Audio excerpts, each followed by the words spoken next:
Welcome to our program today with Dr. Nassar. We are so excited for this program. And I was telling Dr. Nassar if I would have known a month and a half ago when we asked him to do this program what was going to happen, it would have been much different. And so this is a very timely and topical program. And so my name is Sam Richardson. I am the Interim Executive Director at the Phoenix Committee on Foreign Relations. And just a little bit about us. PCFR is dedicated to growing Arizona's global prominence by providing forums that explore critical foreign policy issues and build enduring connections, like today's program. And I am so grateful for all of you who joined in to listen to this and to really gain a deeper knowledge on what is happening in our globe today. I'm also grateful to our PCFR members who are on the line. So shout out to our PCFR members. We're happy to have you here. And I will now do a very shameless plug of our programs, free marketing. On October 16th, we have global implications of the US election with the Humphrey Fellows, 5 international journalists who are currently doing a fellowship at ASU. They're going to talk about what the US election looks like in their countries. And then on October 23rd, we have a members-only program, the Worldly Perspectives program. And we just encourage you to join, network, have some fun. And then on the 7th, we have Ambassador Roger Carstens, who will be joining us. And for those of you who don't know, he is the special envoy to the hostage crisis. And he is the guy who's in charge of getting all of our hostages home. So I would also like to shout out our corporate members and sponsors, our Premier Ambassador, Arizona Commerce Authority, Freeport-McMoran, Hallman Affiliates, and South 32. Our envoy members, Maricopa County, Snell and Wilmer, and WRS Investments, and our diplomat and champion members. Also like to thank our international visionary, Ellen Schultz, and our lifetime benefactors for making this happen. So as we do a virtual program, we'll be having a Q&A portion at the end. But if you have a question, put it in the chat and I will read it from the chat. And I'll try to get to as many of them as possible. And finally, I have a disclaimer that I'd like to read, that the views expressed are solely those of the speaker and moderator and not those of PCFR, which takes no institutional position on policy. Now, without further ado, we're done hearing from me. We want to hear from Dr. Nassar. Let me introduce him. Dr. Fadi Nicholas is the director of the Lebanon Program at the Middle East Institute and the director of the Institute for Social Justice and Conflict Resolution at Lebanese American University, where he's also an assistant professor for political science and international affairs. He is a research fellow at the Lebanese Center for Policy Studies and a fellow at Lancaster University's Richardson Institute for CPAD project. His expertise includes international humanitarian interventions, democratization, U.S. foreign policy, and Middle East politics. His latest books, UN Mediators in Syria, examines the UN's mediation efforts in Syria, and his research and articles have been published in English, Arabic, French, and Spanish. He holds a PhD from King's College, London, a Master's of Public Administration from Columbia, and is a graduate of Georgetown University's School of Foreign Service. So without further ado, let's turn it to Dr. Nassar. Well, thank you so much for the kind introduction. It's a pleasure to be here. I wish I were here on better terms. Let me start by expressing my deep appreciation to the Phoenix Committee on Foreign Relations for hosting this important discussion. I'm genuinely honored to be here with you all. And I want to give a special thanks to Sam Richardson, and the entire team for their tireless work in making this possible. You've really brought us together at the most critical moment, and we really do have a responsibility to focus on the crisis unraveling before us. But before I begin, let's pause and remember this. When we talk about war, about strategy and power, we often forget the people, ordinary men and women who never asked for this, whose lives, whose dreams are shattered by decisions made far from their homes. They are the first to suffer, the first to lose what can never be returned, and they must be our true north, our moral compass in times like these. History doesn't always unfold gradually. Sometimes it explodes into view, and that's exactly what's happening in the Middle East right now. A slow-burning conflict between Hezbollah and Israel has erupted into a full-scale war, sending shockwaves throughout the region. For months on end, the US and its Western partners have been in denial and ineffectively protesting the steady slide of what is clear to every stakeholder in the Middle East. Regional war is already upon us. What we need now is a bold political vision and a credible strategy to stop the worst of this war and win the peace, one that only the United States can forge in partnership with our local and regional allies. Allow me to be quite unequivocal. This war will change everything. It already has. The very fabric of regional security is fraying, and the US cannot afford to continue to be a mere spectator. In a matter of days, Hezbollah, once considers Iran's crown jewel and blueprint for solidifying its chokehold on the region, has been strategically decapitated, shattering 3 long-held myths in one blow. The first myth is that Hezbollah and Iran's proxies are undefeatable forces, destined to win wars of attrition and dictate the region's security landscape with the wave of a finger. Iran's grand strategy of forcing out the US as the Middle East's primary power broker is unraveling before our eyes. Washington cannot blink. You know, Saudi Arabia's former head of intelligence once famously remarked that Iran is a paper tiger with steel claws.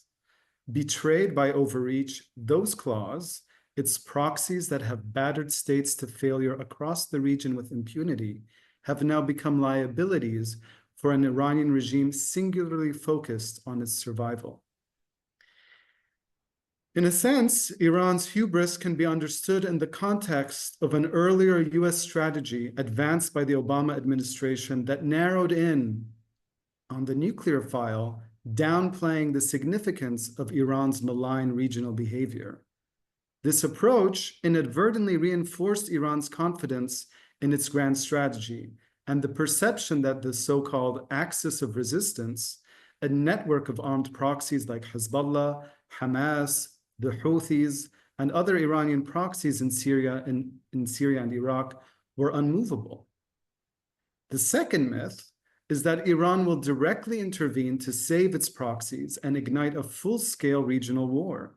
Nasrallah, the most prominent figure of this network, personified Hezbollah's central role as a trainer and partner in the axis of resistance.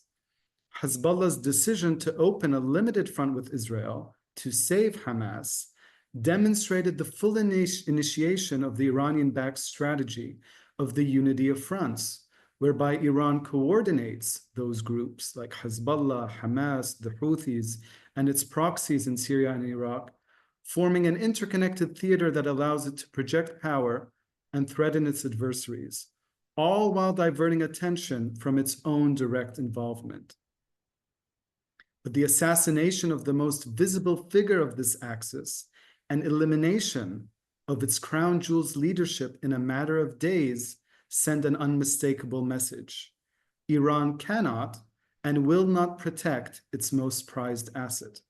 Tehran's call for 5 days of mourning, while its foreign ministry made clear that they would not be sending forces to assist Hezbollah, send a stronger one.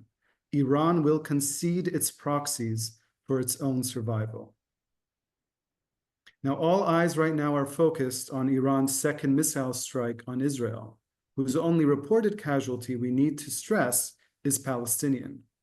Now, this deserves the attention it deserves, but should be seen for what it is, a largely theatrical attack that exposes Iran's precarious position. After 4 decades of building up Hezbollah, its primary regional ally has been publicly decapitated. Iran's failure to decisively respond as Israeli forces advance into Lebanon is fueling frustration, not just among Hezbollah's base, but across its entire network of proxies. If Iran can so readily abandon Hezbollah in its most critical hour, why should any of its allies expect any different? As Iran watches decades of investment made at great cost to its sanctions-hit economy collapse, it still remains unwilling and unable to launch an attack that could escalate into a full-scale war with Israel or the US, a conflict whose only certainty is the regime's downfall.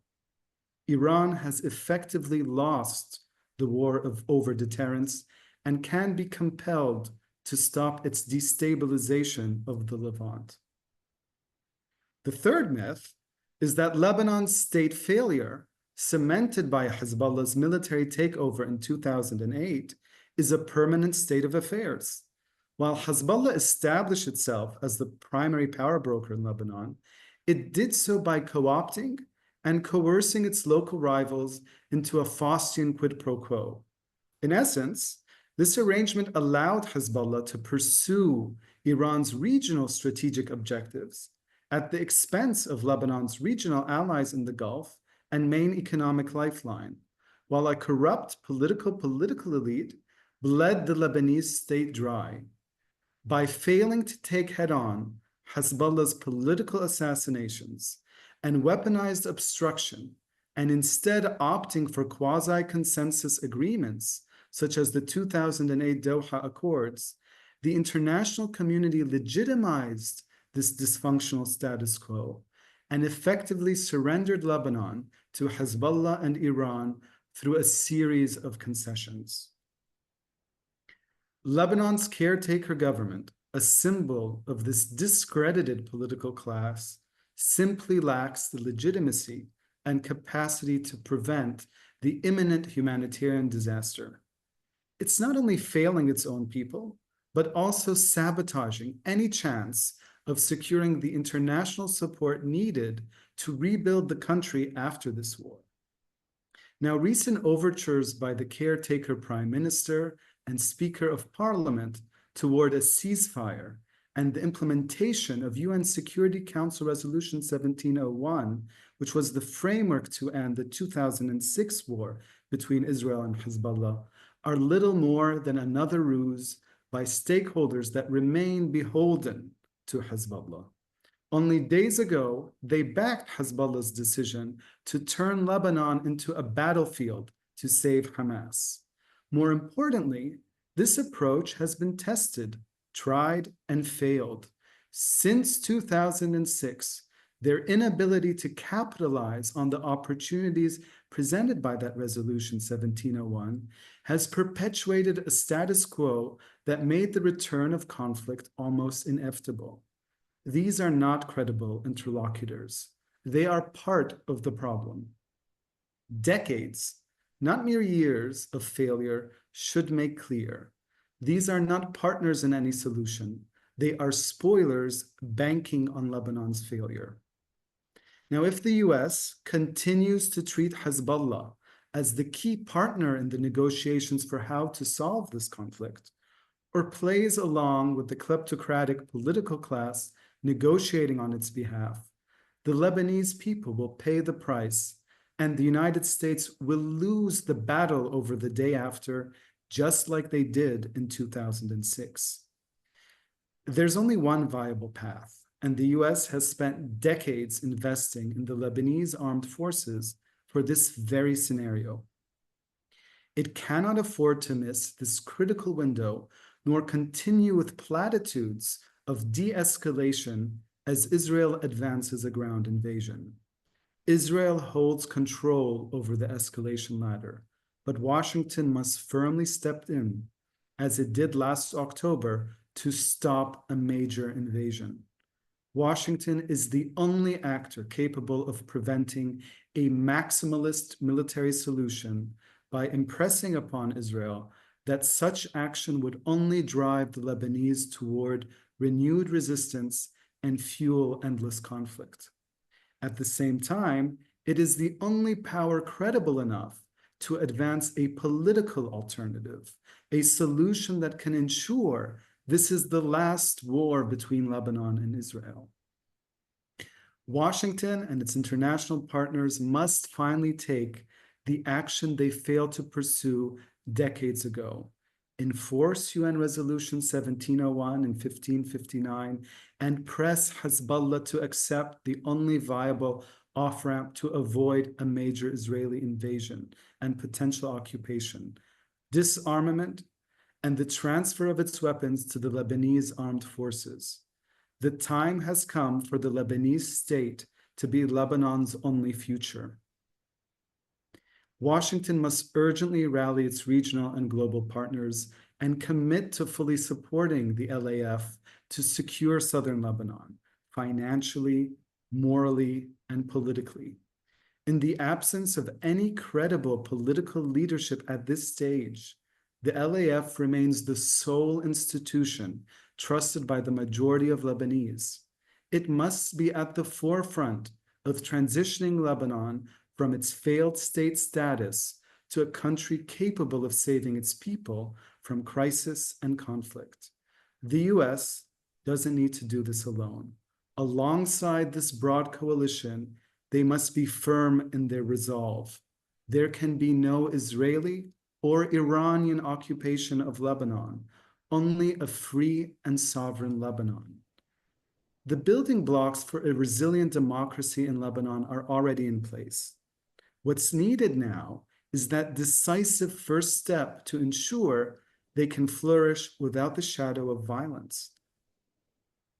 Lebanon's very survival depends on our willingness to embrace this truth and to stand shoulder to shoulder with a people who aspire to the very principles that we profess to champion, the foundations of a liberal order that is under siege.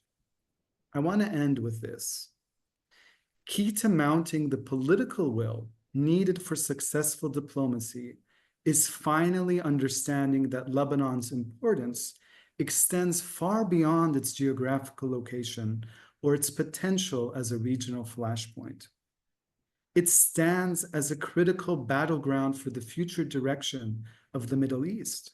It can either succumb to state collapse, pervasive corruption, and militia dominance, or it can transform into a functioning democracy with a stable economy and credible institutions, offering a stark contrast to Iran's failing authoritarian vision for the region.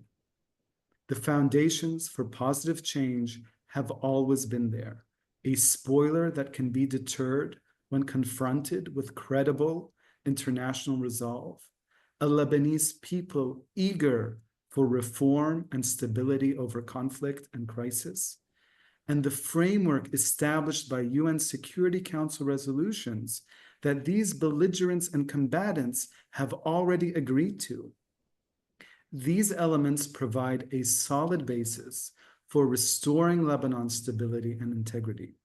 What is now crucial is the effective and urgent mobilization of both international and local political will to leverage these resources and finally make sure that this is the last war between Israel and Lebanon. Thank you.